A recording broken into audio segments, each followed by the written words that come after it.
Welcome to Cybersecurity Awareness TV, episode number 420, recorded February 4th, 2023. My name is Mack Jackson Jr. I'm a cybersecurity consultant and researcher. If this is the first time you've seen our show, I provide cybersecurity news, interviews, and tips that you can use to protect yourself and your family from the fastest growing crimes of the 21st century. I would like to thank everybody who's been a part of our show here at WWDB TV, and want to wish all of you definitely protection out there and blessings for you from around the world. If you'd like to find out more about my company, Vanderson Cyber Group, you can find me online by going to my website at mackjacksonjr.com. That's mackjacksonjr.com. Or you can go to Vanderson Cyber Group at vandersoncybergroup.com. Remember, folks, when you see us on social media, to share, like, and subscribe for the latest in cybersecurity awareness tips and techniques to protect yourself. We can also be found on the Roku network, on the WWDB TV network. You can also help us with our causes here on Cybersecurity Awareness TV by going to our Patreon channel at patreon.com/Mack Jackson Jr. In today's episode, we're going to talk about cybersecurity news, the evolving landscape of cybersecurity, what's happening around our country and around the world of these cybersecurity attacks. In our second segment, we'll be discussing FBI warnings for consumer alerts. And in our third segment, we're going to talk about business techniques and tips for productivity and security with my guest, Shelia Williams from SheWins Bookkeeping Services. In our first segment, cybersecurity news, the evolving landscape of cybersecurity. In this segment, I'll delve into the ever-changing world of technology with the latest cybersecurity threats that come with it. I will discuss to you today the latest developments in cybersecurity provide news stories surrounding the nation and the world on these types of cyber threats. The world of technology has created a bottleneck of cyber threats that are facing individuals and businesses, and has opened a more complex threat to cybersecurity from around the world. Cybercriminals become more sophisticated, utilizing state-of-the-art technology and gaining access to sensitive information and stealing valuable data from all of us. The impact of these attacks can be devastating and leading to financial losses, privacy invasions, illegal entanglements, and now affecting national security concerns. Our first story begins with a cybersecurity strategy worked out by Vail United School District here in Arizona, that is, and what they're doing to protect themselves from these types of cyber threats. This story comes from KGUN 9 News. Well, after the cybersecurity attack on Tucson Unified School District, other school districts in southern Arizona are taking a look at their own security measures. 9 on Your Side's Tina Giuliano went to Vail Unified School District to see their security systems and how they're teaching their students to stay safe online.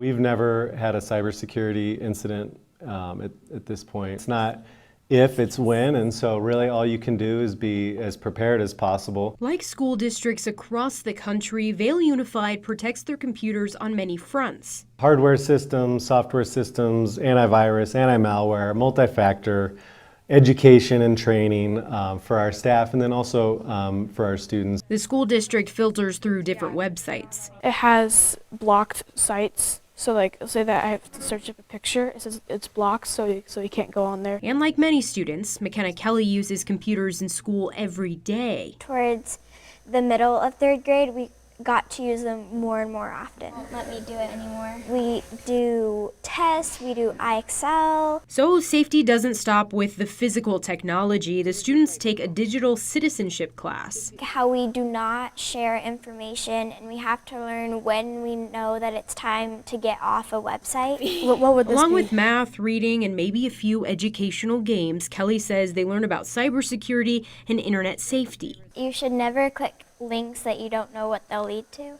Her classmate Josie Gray says they also learn about cyberbullying. You don't know who you're bullying to. You might bully to a robot or like just to someone else. It might really hurt their feelings. She says they learn about how to use their email safely. If you recognize it and if you don't open it. The students will continue the digital citizenship education through high school. In Vail, Tina Giuliano, KGUN 9 on your side. The latest tips regarding these types of cyber attacks affect families being online, and there's been an increased number of these types of cyber attacks that affected homeowners as well, parents, students, and everyone alike by these types of cyber threats.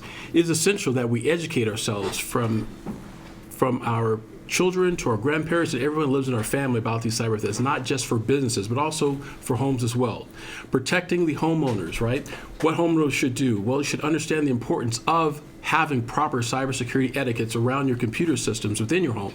Devices you have set up in your home, like IoT devices, right? We call that the Internet of Things. You may have your security systems, your alarm systems, your personal assistants, right, that you're verbally talking to. All these devices should have proper cybersecurity procedures surrounding them and to know what happens and how to protect them. Keeping your devices safe. Now, this means your cell phones. Let's say your smartphones, your smart devices. Folks, make sure that you delete apps that you are not using on your phone. These apps can possibly have malware if they're not updated properly. If you have apps on your phone you're no longer using, maybe it was a website that you saw or an app that you downloaded 6 months ago and you never used it since then, delete it. You can always reload it again at some time in the future if you need it. And as far as your children, this area is very, very sensitive to me and very, very vulnerable to me because I have lots of friends and customers and clients that have sent me emails of these types of attacks and predators that have come after children because they are not as educated in understanding the vulnerabilities out there from predators online. And you need to talk to your children and let them know how to protect themselves and avoid some of these predators that are out there, because there are lots. And we have things for you today in today's show to give you the extra line of protection. Always talk to your children about protecting themselves by having proper password etiquette, as we call it in industry, cybersecurity hygiene, to make sure that you have a long enough password that we now call a passphrase to protect yourselves from these types of threats that can affect you.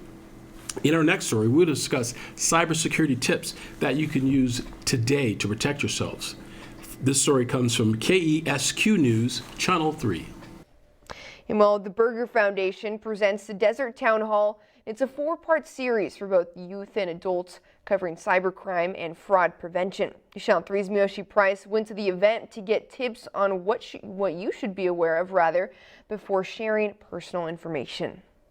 I live on a very simple philosophy: prevention, verification, and education. Frank Abagnale was a notorious con man who got a second chance at life when he was in prison. Because he was skilled in cybercrime and fraud, the government allowed him to work for them to catch people who committed similar crimes. This couple listened to his story and learned tips on how to protect themselves. Don't use a debit card, use a credit card. That's very important. Debit cards, they don't help you with your credit and they don't guarantee your purchases. If something turns out to be fraudulent, you can go back to the credit card company. You can't with a debit card.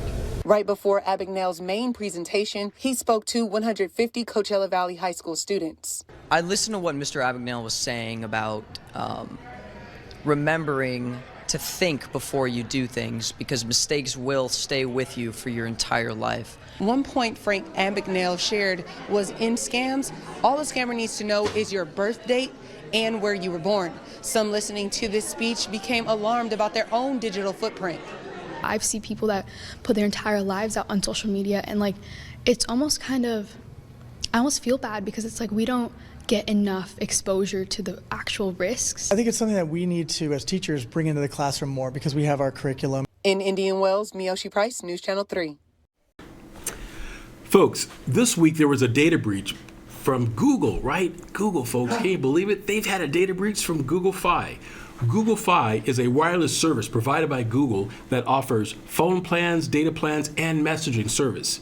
It is a unique mobile network that operates on a combination of different networks to provide customers with the best coverage and network reliability. Google Fi automatically switches between multiple networks and provides the best signals for fast internet access. This could be used for smart devices and transmitting data back and forth like your emails. This is Google, right? they were hacked, and the hack was huge. This week, it was reported that the data breach of Google affected Google Fi users. The data breach, which was discovered by the company's security team, involved unauthorized access to some of the Google Fi account information. Now, this is personal identifiable information, folks. This is what we talk about on our show. This information includes names, address, phone numbers, emails, and telephone numbers. The data breach could not affect any of the payment processing or sensitive data, according to Google.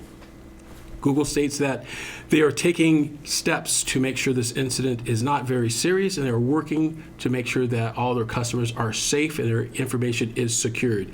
Definitely stay tuned on social media and also the show for any other additional information regarding the story. But I would like to take you folks to a story from a website called Cyber News. But folks, this website is really interesting. Like myself, I'm here live and in person as a human. The actual video you're getting ready to see, folks, is all generated news by a AI robot. And it's absolutely amazing. So we'll talk about the other side of it. Here it is. Hi, I'm Joe, an AI-generated newscaster, and I bring you the latest cybersecurity news. Just in, Google Fi was breached, and it is likely linked to the colossal T-Mobile breach. On Monday, Google Fi sent an email to its customers explaining that their primary network provider had informed them of suspicious activity involving a third-party customer support system and a limited amount of Google Fi customer data. The cell phone carrier piggybacks on the T-Mobile network for national coverage and US Cellular for regional service, leaving users to conclude the two breaches were connected. According to the Google email, the data does not contain various information, such as passwords or PINs that users may use for your Google Fi, or the content of any SMS messages or calls. Yet, this didn't stop Google Fi customers from taking to Reddit and boggleheads with concerns. One Google Fi and Reddit user claimed he was alerted in his email about suspicious activity on his account. The same user said they witnessed their mobile account getting hacked in real time, called Google Fi for help, and Google Fi didn't believe them. But what does such a breach really mean for users?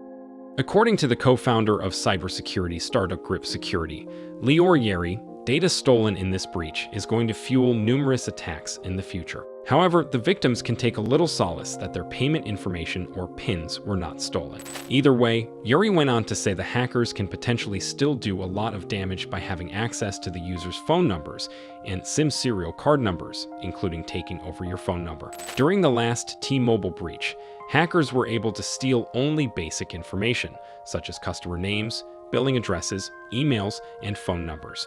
There has been no word from Google about how many customers may have been affected. Yet, Yari suggested affected customers, at a minimum, should consider changing out their SIM card just to be safe. And Google suggested its customers to enable the two-step verification, remove unwanted access to data by managing what apps have access to your phone, make sure all apps and mobile device operating systems are up to date, and use unique and strong passwords for all your accounts. For more information on the T-Mobile breach or the latest news on other big corporation breaches, tap the videos on the screen. If you found this update helpful, subscribe to the channel for daily cybersecurity news. This was AI Joe.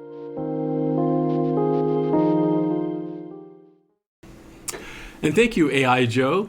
AI, again, is artificial intelligence, folks. Wow, that was an interesting report. In our next report, this one we are talking about is the FBI issues warning hackers having access to the no-fly list, right?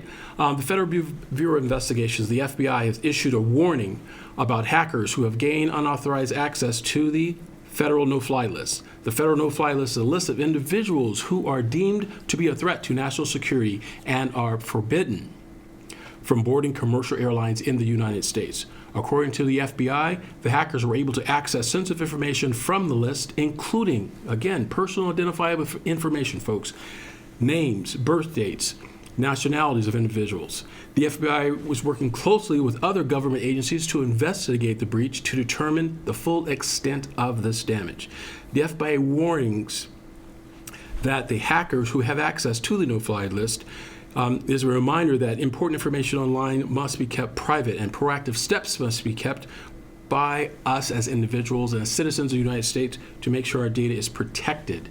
Make sure you do not give out a lot of your information willingly on social media and talk to people. And when you're on the phone with people that you don't know or should have authorization for your information, your data. Here's another story regarding this particular breach from our friend at Cyber News, AI Joe. Hey, I'm AI Joe, your reliable artificially generated news reporter. Today, we'll cover a massive FBI leak. On January 12th, a redacted 2019 version of the anti-terrorism no-fly list was located by a Swiss hacker using the name Maya Arson Crime W. The hacker found a database on the Michigan-based airline Commute Air server while searching for unsecured servers online. The database contained more than 1.5 million entries, including people's names and dates of birth. These were identified by the FBI as known or suspected terrorists who were prevented from boarding any aircraft. The server also stored confidential Commute Air employee information, such as passport numbers. This leak comes after a week of turbulence for the U.S. air industry. A large number of flights had to be canceled due to failing technologies. The founded no-fly list predominantly consisted of Arabic and Muslim-sounding names. Human rights advocate Edward Hasbrook commented that the list shows clear Islamophobia by the authorities and overconfidence in the certainty of its pre-crime predictions. The hacker behind the FBI leak has also expressed his concerns about the U.S. government's terrorism screening database, which he says contains an overwhelming majority of Arabic and Russian-sounding names. The no-fly list was originally established under the George W. Bush administration. Following the tragic 9/11 terrorist attacks, the list was formalized and expanded to include individuals identified by the FBI as potentially posing a threat. Following this, the list has grown significantly from just 16 names to over 1.8 million entries. That's it for today's Cyber News. If you like this video, you will absolutely like these two videos here. Check out what happened in cybersecurity last week.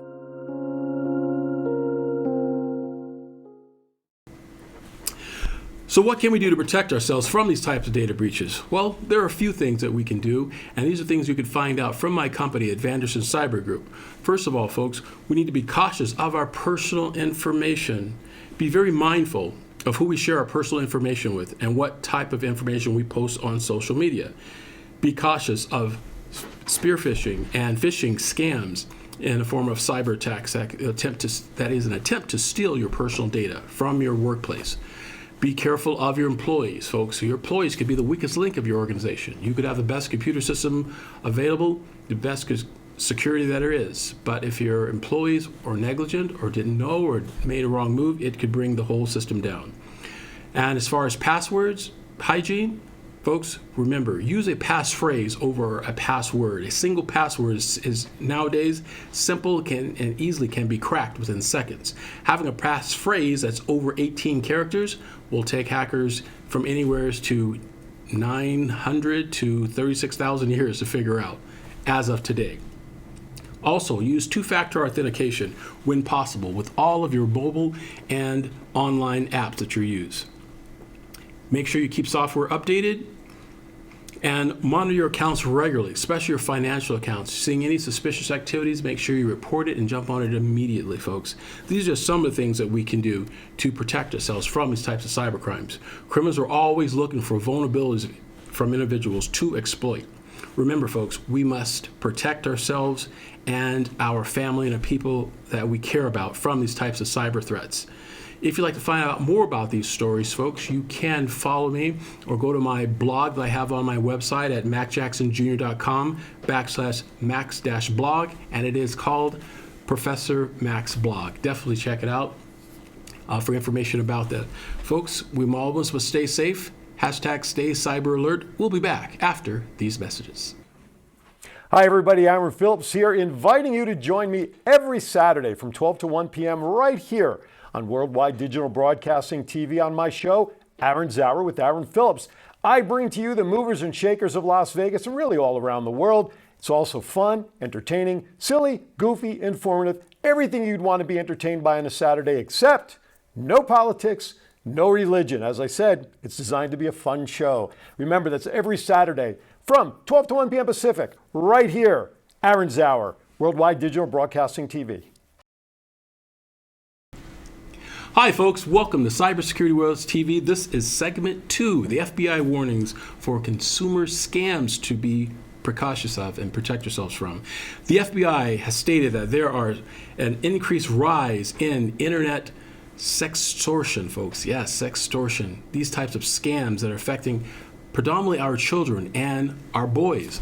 All these types of attacks. And we're going to talk about this in our segment today. And these are some things that I really like for you guys to listen to this segment and let your friends and family know. There are things they can do to protect themselves from these types of fake emails that happen, or even from fake SMS messages that are being sent to our young teenagers out there looking for vulnerable ones to extort for money and other things that are illegal. Here's a story that I'd like to take you to from KPRC2 in Houston, Texas. How secure is your internet and social media network? I ask because cybercrime is big business for some, and the goal is for you not to be one of those victims. How much control do you have over your personal internet security, and how prevalent are the crimes and the impact? Well, the FBI's Internet Crime Complaint Center keeps track of such things. And for the year 2021, there were 847,376 reported cases of internet fraud, resulted in $6.9 billion in losses. Business-related email compromise resulted in more than $2 billion in losses. So you can see it can be a big problem for those who aren't vigilant. So joining me this morning to talk about what you need to know, David Fenn, Vice President at the College of Healthcare Information Management Executives. The acronym is CHIME. Good morning to you, and tell me, the folks out there, what CHIME is. Happy to. CHIME, as you said, is the College of Health Information Management Executives, founded 30 years ago by healthcare organizations that were just starting to bring IT into the hospital.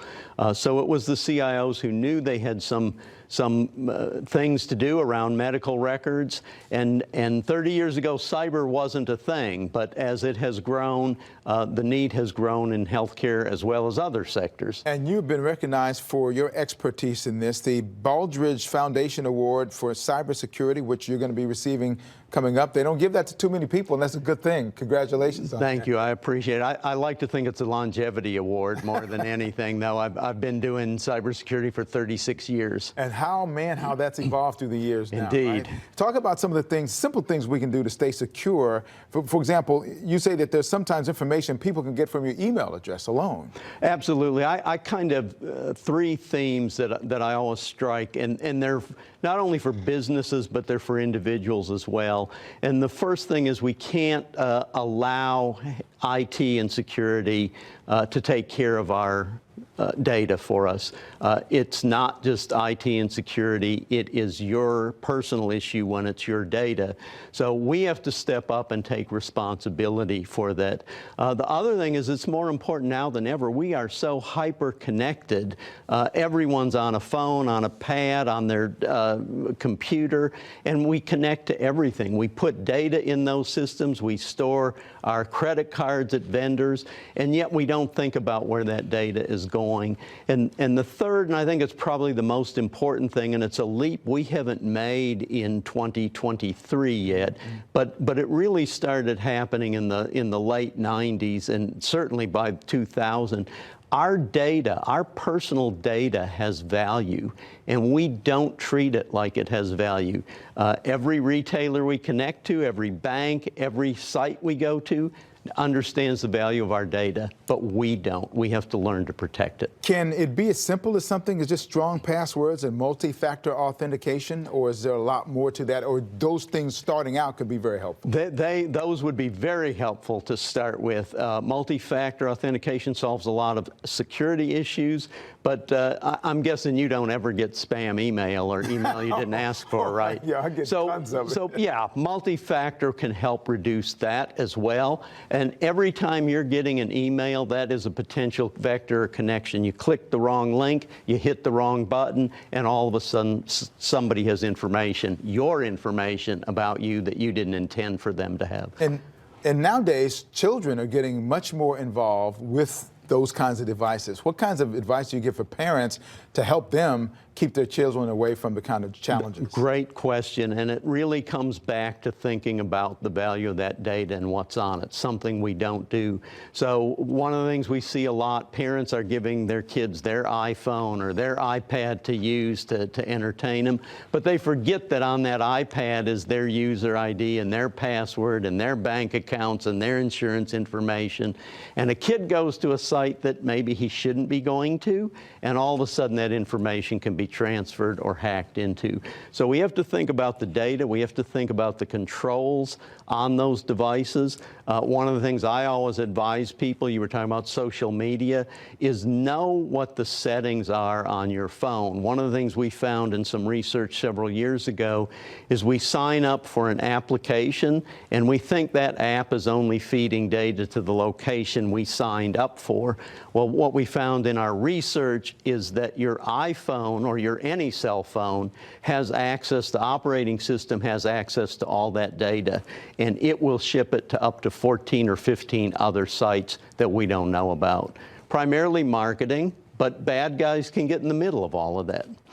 Wow. Okay, so I'm going to ask you to stick around. We're going to do a little bit Newsmakers Extra. I'm telling this to my control room guys. We're going to do a little bit extra.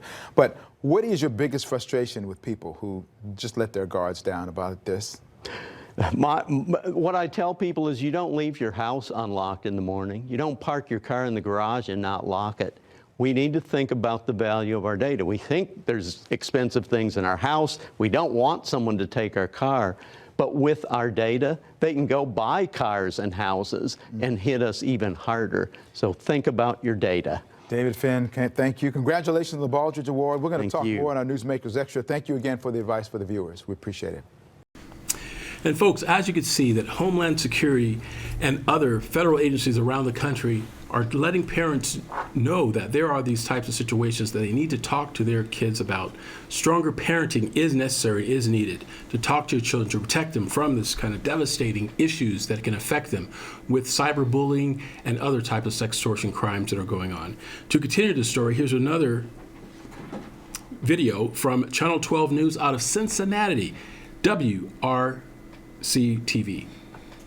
A warning tonight from Homeland Security about the dangers teens are facing as cases of sextortion are on the rise. Just last year, law enforcement agencies say more than 7,000 cases were reported to police.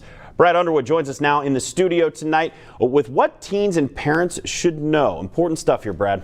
Yeah, Adam, and just that 7,000 you mentioned, that's just what's reported.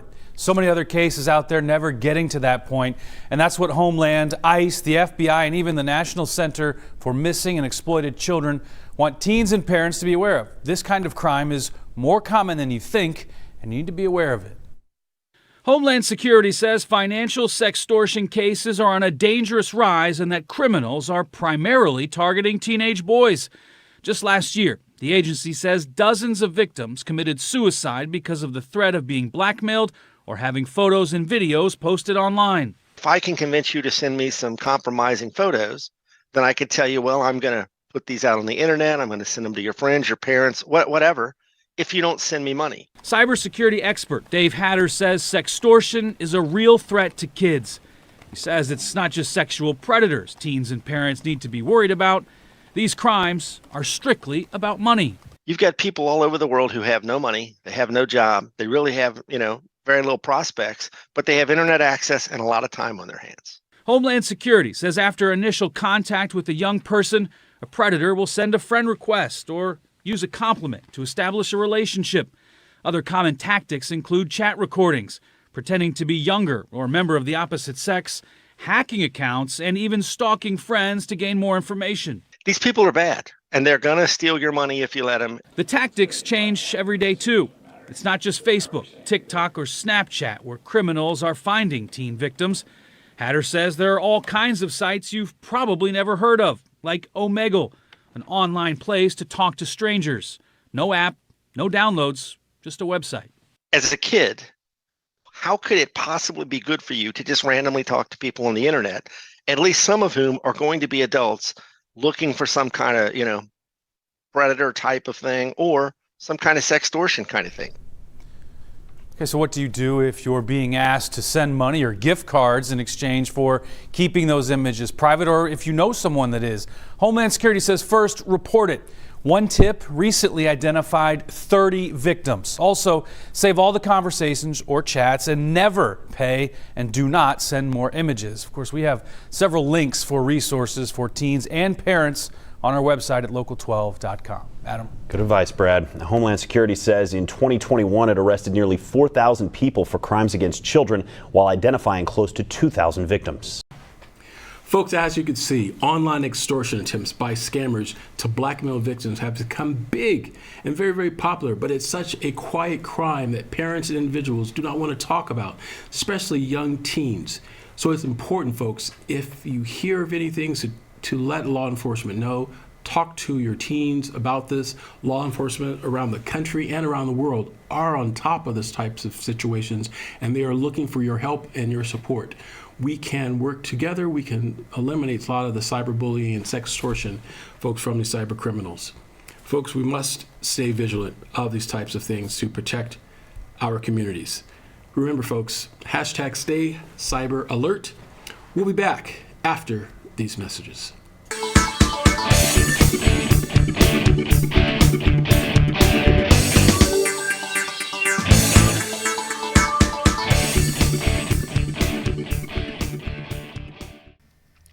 Hello, folks. This is Mack Jackson Jr. from Vanderson Cyber Group.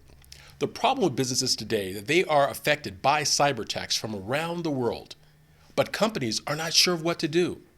Normally, they are reactive instead of proactive. But folks, cyber attacks can affect your bottom line, and it will affect you financially, legally, and your business reputation. Here at Vanderson Cyber Group, we can help you develop a policy by training your employees on what to do if they are involved in a cyber attack and how to mitigate it and fight against it. Folks, we call it here hashtag stay cyber woke. And that's Vanderson Cyber Group here in Las Vegas and around the world. You can reach me, folks, at vandersoncybergroup.com or my website, mackjacksonjr.com as well. Here locally, 702-868-0808. Give us a call today, folks. We must fight back.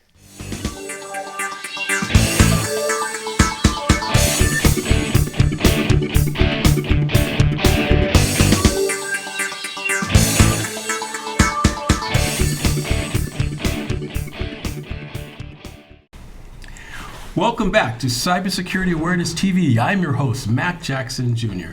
My guest today is Shelia Williams from Shelia Williams SheWins Bookkeeping Services. We're here to discuss upcoming tax filing, bookkeeping services, and all kinds of cool things. Sheila's a good friend of mine, and I am glad to have her on our show. It's been a long time, and we definitely miss her. Hi, Sheila. How are you? Oh, I'm great. Very good, very good. So tell the audience a little bit about your business before we get into all the cool things that you guys do. At SheWins Bookkeeping, we are a certified accounting firm. We handle bookkeeping, tax. We do business consulting. We set up businesses. Anything in the accounting field, that's what we do. Yes. We are small, but what's so different about us than most people is our firm is an educational firm. Absolutely. So we do your stuff, but we educate you and teach you, what we're doing, and if we're not around, you'll still be able to get the same results. Absolutely. That's why I wanted Sheila on our show, because Sheila, like my company, we provide education in cybersecurity. Sheila's company provides education in bookkeeping and tax services. And we wanted to talk today about some of the things that consumers should look for while they are planning their taxes for this year, right? For tax filing. What are some of the things, the basic things that you would recommend people should look for in preparing? With taxes, a lot of us, we go get our taxes done, and I get a lot of people that come in from their previous tax person. Right. And one thing that, a lot of us are guilty of is that we give our things to that tax professional and we say, we got to get our taxes done. Right. Then we sit down in front of them and then we listen to what they have to say, and then we sign, and then we take a relief like, oh, I got it done. Right. You know, Right. but we never pay attention to what's on that form. Sure. And one thing that I would like to say, and for everybody to know, that when your taxes are wrong, if they put things on your taxes that are really not true, it's on you. Sure. And it's not on that tax provider. They might get fees or whatever, but ultimately the IRS is going to come after you. Yes. So it's good to, you know, understand it, ask the questions, look at it, and ask them, what does this mean?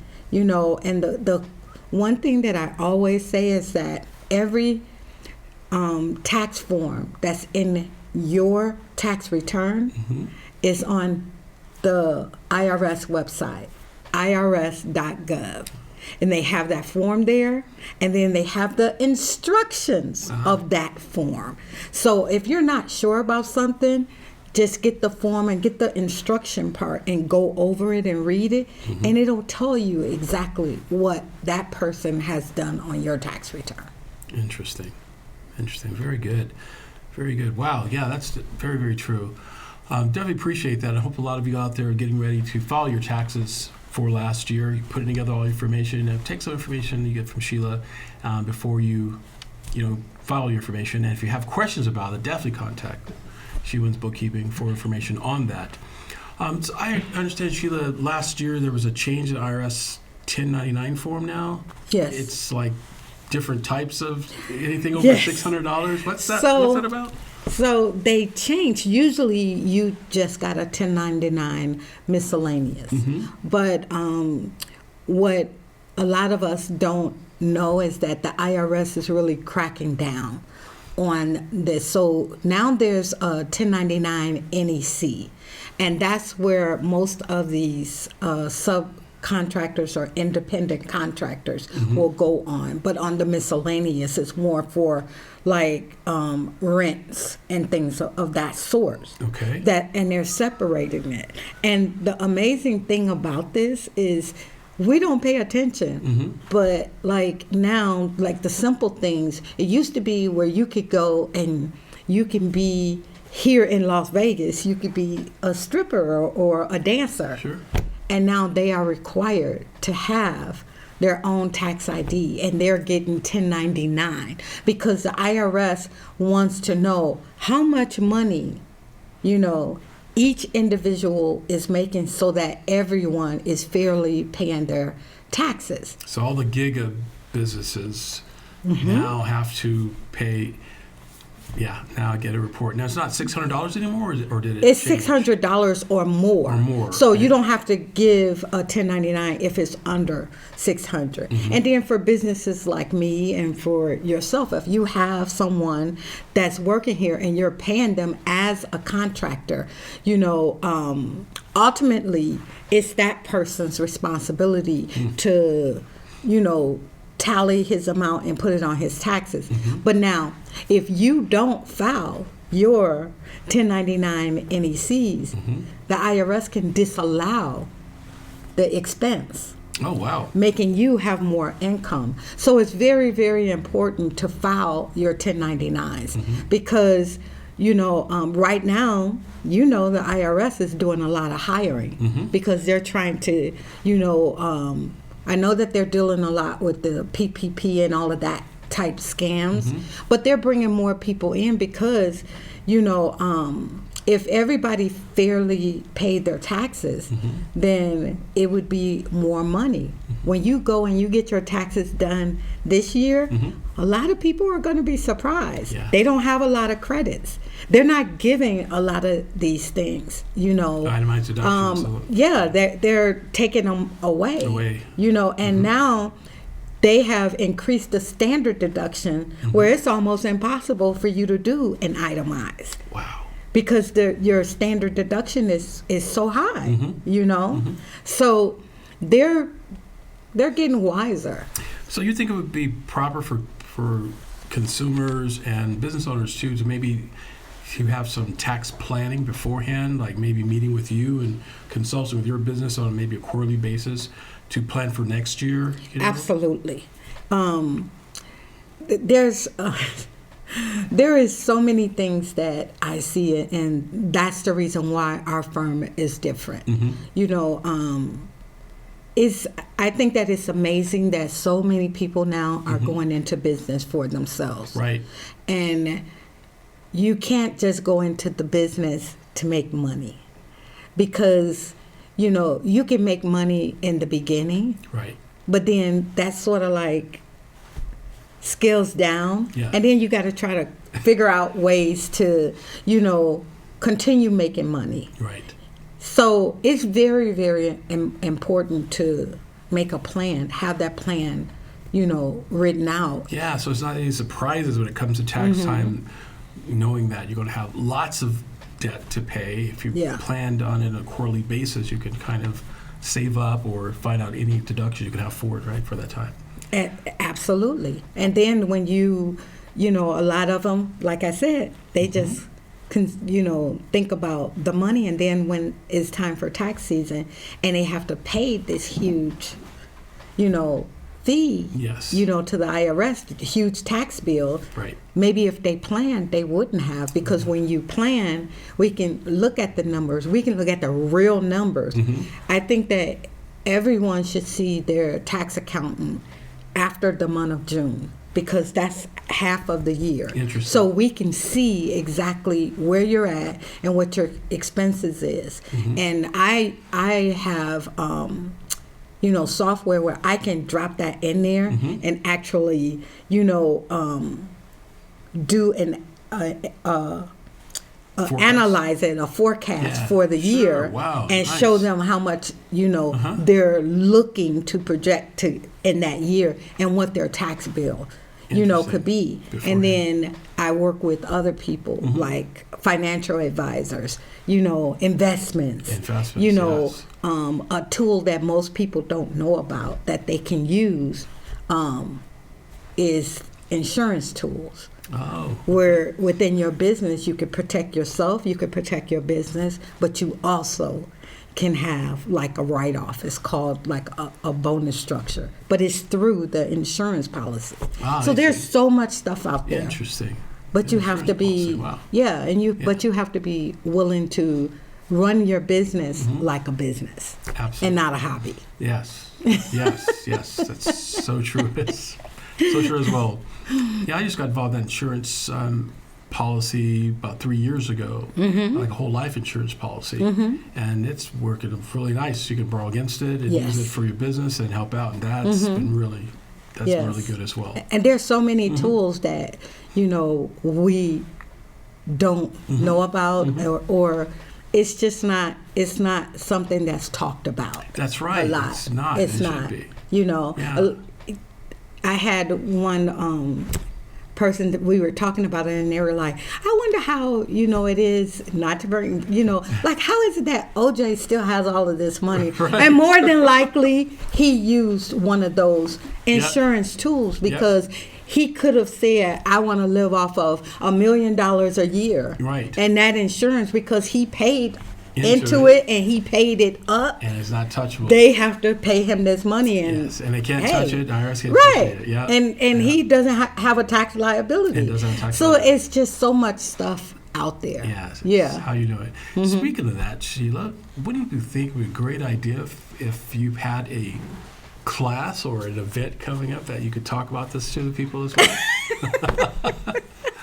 Folks, if you'd like to find out more about that, why don't you send us an email, or at the bottom, leave the comments on the video, and let Sheila know. And we're talking about, Sheila and I were talking about putting together like a conference or a meeting, an event, seminar on these type of issues. As you can tell, she offers a lot of information that could help you and save you and your family money from these types of taxes, right? Yes, absolutely. And, lastly, I do want to say is that the problem that we have with, when it comes to taxes, finances, all of that, is because we have not learned to slow down.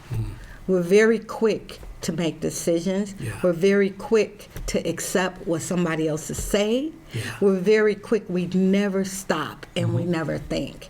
You know, and just like you're offering them this seminar that we're putting together, this is not a seminar where you come and we hand you some papers and say, this is what you're going to get. Yes. And then you leave us and say, well, I've learned this and I've learned that. What we're giving is something that's continued. That's right. It's a continued education, and it's going to help you to learn how to slow down, number one. Number two, it'll help you to start to think, rationalize. Does this make sense? Is this true? You know, we use the internet for everything, you know, but all the information you get off the internet is not accurate. That's so true.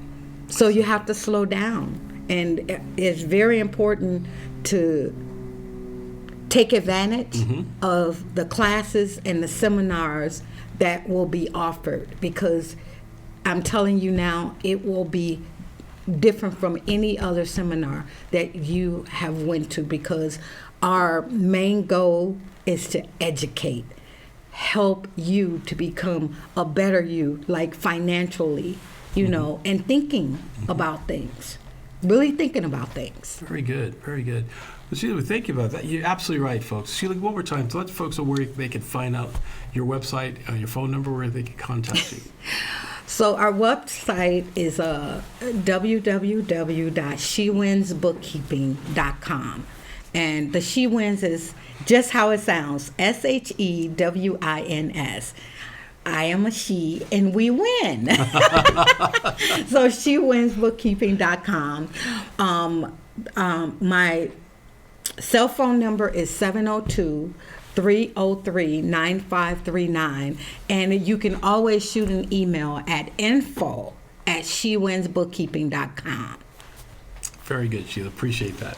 Well, folks, as we conclude today's episode of Cybersecurity Awareness TV, we have covered a lot today in our latest news, reporting regarding from the FBI, reporting about hackers accessing the federal no-fly zone. We talked about tips on how to protect yourselves from cybercrime, and we emphasized the cautions that you need to make personally to protect your personal information by using strong passwords, keeping updates on your software with your computer systems, and monitor who you give your data to and strange, unusual things happening to your account. We hope you found this episode useful, folks, found it educational, and also take the necessary steps to protect yourselves online. Folks, knowledge is indeed power, and you must stay informed and stay alert of these types of cyber attacks. I also like to thank our guest today, Shelia Williams from SheWins Bookkeeping, as our guest today. You can contact Shelia Williams for her business regarding your tax and bookkeeping needs. Thank you again, folks, for joining us today on Cybersecurity Awareness TV. And folks, remember, as I always say, hashtag stay cyber alert. See you next week, folks.